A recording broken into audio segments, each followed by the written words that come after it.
ছিল আমাদের বর্তমান সংবিধানের অনুচ্ছেদ ৭-এর ক এবং ৭-এর খ।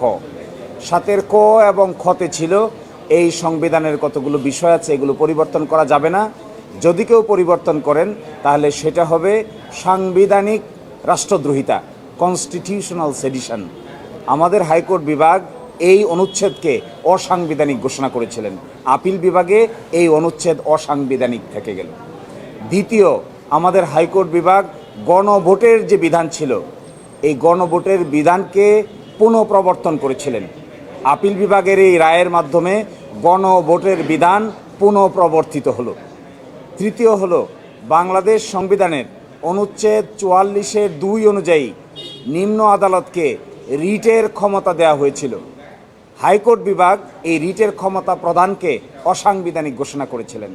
আমাদের আপিল বিভাগ এই অসাংবিধানিক ঘোষণা করার জায়গাটাকে অসাংবিধানিক রেখেছেন, অর্থাৎ হাইকোর্ট ডিভিশন ছাড়া আর কোনো আদালতে রিট আবেদন করার কোনো এখতিয়ার থাকবে না। আর চতুর্থ ছিল তত্ত্বাবধায়ক সরকার। পঞ্চদশ সংশোধনীর মাধ্যমে তত্ত্বাবধায়ক সরকারের বিধানকে বাতিল ঘোষণা করা হয়েছিল। আমাদের হাইকোর্ট বিভাগ ওই বাতিলটাকে অসাংবিধানিক ঘোষণা করেছিলেন। আপিল বিভাগের আজকের রায়ের মাধ্যমে ওই তত্ত্বাবধায়ক সরকার হাইকোর্ট ডিভিশন যে বাতিল করেছেন, এই বাতিলটাকে যে বাতিল করেছেন সেই বিষয়টা বহাল থাকবে, অর্থাৎ তত্ত্বাবধায়ক সরকার ব্যবস্থা ফিরে আসতে আর কোনো বাধা থাকলো না।